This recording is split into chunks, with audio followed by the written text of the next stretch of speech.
സിറിയയിലെ അട്ടിമറിക്ക് ശേഷം ആദ്യ പ്രതികരണവുമായി പുറത്താക്കപ്പെട്ട പ്രസിഡന്റ് ബഷാർ അൽ അസദ്. സിറിയയിൽ നടന്നത് തീവ്രവാദ പ്രവർത്തനമാണെന്ന് അസദ് പറഞ്ഞു. സിറിയ വിടാൻ നേരത്തെ തീരുമാനിച്ചിരുന്നില്ല എന്നും അദ്ദേഹം വ്യക്തമാക്കി. സിറിയൻ പ്രസിഡൻസിയുടെ ടെലഗ്രാം ചാനലിലൂടെ പ്രസിഡന്റ് ബഷാർ അൽ അസദ് എന്ന പേരിലാണ് പ്രസ്താവന നടത്തിയത്. വ്യോമതാവളത്തിലേക്ക് പോയി എന്ന് സ്ഥിരീകരിച്ച അസദ് റഷ്യയിലേക്ക് കടന്നത് വ്യോമതാവളത്തിൽ ഡ്രോൺ ആക്രമണം ഉണ്ടായതിനെ തുടർന്നാണെന്നും പ്രസ്താവനയിൽ വ്യക്തമാക്കുന്നു. സ്വന്തം നേട്ടങ്ങൾക്കായി സ്ഥാനമാനങ്ങൾ ആഗ്രഹിച്ചിട്ടില്ല. രാഷ്ട്രത്തെ സംരക്ഷിക്കാനും അതിന്റെ സ്ഥാപനങ്ങളെ പ്രതിരോധിക്കാനും അവസാന നിമിഷം വരെ തെരഞ്ഞെടുപ്പുകളെ ഉയർത്തിപ്പിടിക്കാനുമുള്ള സിറിയൻ ജനതയുടെ ഇച്ഛാശക്തിയിലും കഴിവിലും ഉറച്ച ബോധ്യമുണ്ട്. രാഷ്ട്രം ഭീകരതയുടെ കൈകളിലേക്ക് വീഴുകയും അർത്ഥവത്തായ സംഭാവന നൽകാനുള്ള കഴിവ് നഷ്ടപ്പെടുകയും ചെയ്യുമ്പോൾ ഏതൊരു സ്ഥാനവും അർത്ഥശൂന്യമാകും. എന്നിരുന്നാൽ തന്നെയും സിറിയയോടും ജനതയോടുമുള്ള അഗാധമായ അടുപ്പത്തെ അത് ഇല്ലാതാക്കില്ല. അത് സ്ഥാനമോ സാഹചര്യമോ കൊണ്ട് ഇളക്കാനാകാത്ത ബന്ധമാണ്. സിറിയ വീണ്ടും സ്വതന്ത്രമാകുമെന്ന പ്രതീക്ഷയാൽ നിറഞ്ഞ ഒന്നാണതെന്നും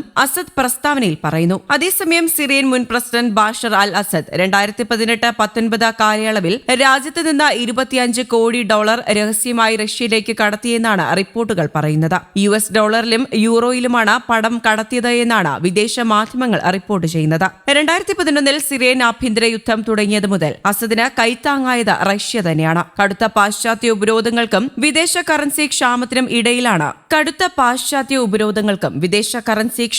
ഇടയിലാണ് അസദ് ഭീമൻ തുക പണമായി കടത്തിയത്. സിറിയൻ വിമതർക്കെതിരെ അസദിന് റഷ്യൻ സൈനിക സഹായം നിർണായകമായ ഘട്ടത്തിലാണ് പണം കൈമാറ്റം നടന്നത്. ഇതേ കാലയളവിൽ അസദ് കുടുംബത്തിലെ അംഗങ്ങൾ മോസ്കോയിൽ ആഡംബര സ്വത്തുക്കൾ സ്വന്തമാക്കിയെന്നും പറയുന്നു. സെക്യൂരിറ്റി പേപ്പറുകൾ, സർക്കാർ ഉടമസ്ഥതയിലുള്ള പ്രിന്റിംഗ് കമ്പനിയായ ഗോസ്നാക്കിൽ നിന്നും പുതിയ സിറിയൻ ബാങ്ക് നോട്ടുകൾ, സൈനിക ഘടകങ്ങൾ എന്നിവ റഷ്യ സിറിയയിലേക്ക് കയറ്റുമതി ചെയ്തുവെന്നും കണ്ടെത്തി. ഇതുകൂടാതെ ക്യാപ്റ്റാഗൺ പോലുള്ള അന്താരാഷ്ട്ര മയക്കുമരുന്ന് കടത്തിലൂടെയും ഇന്ധനക്കടത്ത് ദൌത്യത്തിലൂടെയും അസദ് ഭരണകൂടം ലാഭം നേടിയെന്നും US ചൂണ്ടിക്കാട്ടിയിരുന്നു. ഈ മാസം 8-നാണ് ആഭ്യന്തര യുദ്ധം രൂക്ഷമായ സിറിയയിൽ അസദിനെ അട്ടിമറിച്ച വിമതസേന ഭരണം പിടിച്ചത്. പിന്നാലെ അസദും കുടുംബവും റഷ്യയിൽ അഭയം തേടി. 2018 മാർച്ചിനും 2019 സെപ്റ്റംബറിനും ഇടയിൽ സിറിയൻ സെൻട്രൽ ബാങ്ക് ഏർപ്പെടുത്തിയ 21 വിമാനങ്ങളിൽ മോസ്കോയിലെ വ്നക്കോവോ എയർപോർട്ടിൽ പറന്നിറങ്ങിയത് 2 ടണ്ണോളം നോട്ടുകളാണ്. ഒന്ന് മെയ് 2019 $1 കോടി, അതായത് $100 നോട്ടുകളാണ്. ഫെബ്രുവരി 2019 അത് €2 കോടി, 500 യൂറോയുടെ നോട്ടുകളിലായി.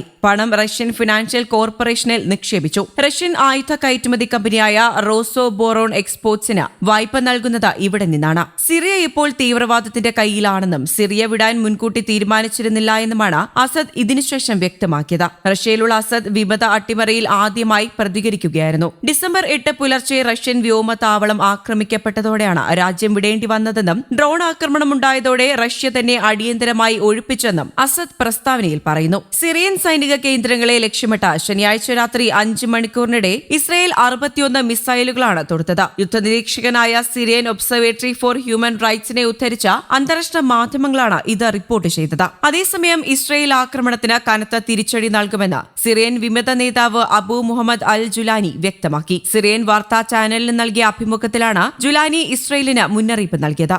News desk, Kerala Kaumudi.